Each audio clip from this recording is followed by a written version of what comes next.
Në një moment krenarie familjare që prek zemrën e kujdo Etienne, djali ish futbollistit dhe drejtuesit të njohur shqiptar iglitare, ka ndarë një mesazh emocional në rrjetet sociale pas lajmit të bujshëm për emërimin e tatit si drejtor sportiv i klubit legjendar Milan.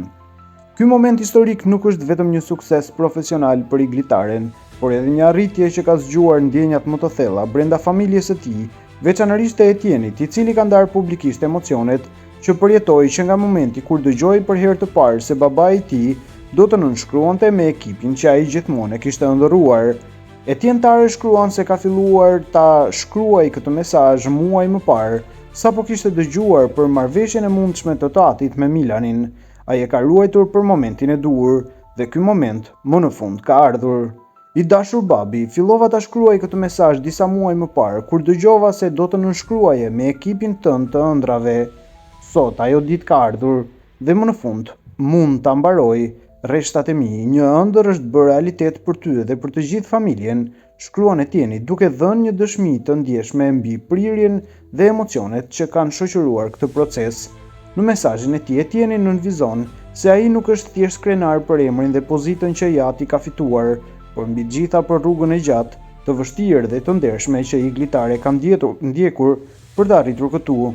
Ai kujton publikut origjinën e përullur të tatit dhe rrugtimin e jashtëzakonshëm nga një djalë i vogël nga Vlora që kishte ëndër të bëjë pjesë e Milanit deri në ditët e sotme kur ai do të jetë një nga figurat më të rëndësishme të klubit.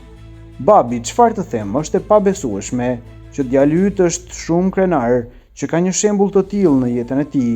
Ti ke ardhur nga hiçi dhe ke arritur të pamundurën. Një fëmijë i vogël nga Vlora që ndërronte të bëjë pjesë e Milanit një ditë dhe shiko tani se ja ke dalë.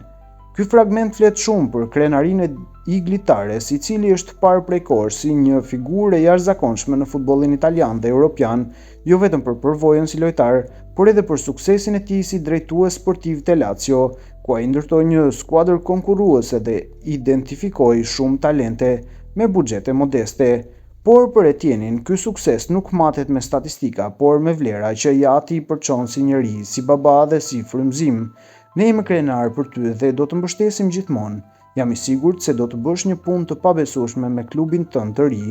Të uroj gjithë të mirat dhe fat në aventurën tënde të re. Të dua shumë babi, përfundoi ai. Ky mesazh prekës vjen në një kohë kur iglitare po hyn në një kapitull të ri në jetën e tij profesionale. Emërimi i tij si drejtori sportiv i Milanit shënon një kthes të madhe, jo vetëm për karrierën e tij, por edhe për gjithë komunitetin shqiptar që e sheh atë si një figurë frymëzuese pas shumë vitesh suksesit e Lazio, ku ai kontribuoi në ngritjen e klubit në nivele të larta konkurruese në Serie A dhe në Europë. Tashmëtare do të përballet me një sfidë të re, rindërtimin dhe forcimin e një giganti historik si Milan, që synon rikthimin në majat e futbollit botëror. Etienne, përmes fjalëve të tij të ndjera, na kujton se pas çdo njeriu të suksesshëm qëndron një familje që e ka mbështetur, një fëmijë që e sheh si hero dhe një histori që nuk duhet harruar.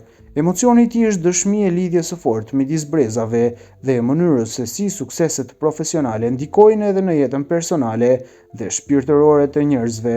Ky postim, më shumë se një urim, është një portret familjar i suksesit shqiptar në skenën ndërkombëtare dhe në qendër të tij është një baba, një njeri që nisi nga Vlora dhe sot do të udhëheqë njërin prej klubeve më të mëdha në historinë e futbollit, një ëndër e kthyer në realitet, jo vetëm për iglitaren, por për të gjithë ata që besojnë se puna, përkushtimi dhe pasioni mund të çojnë shumë larg.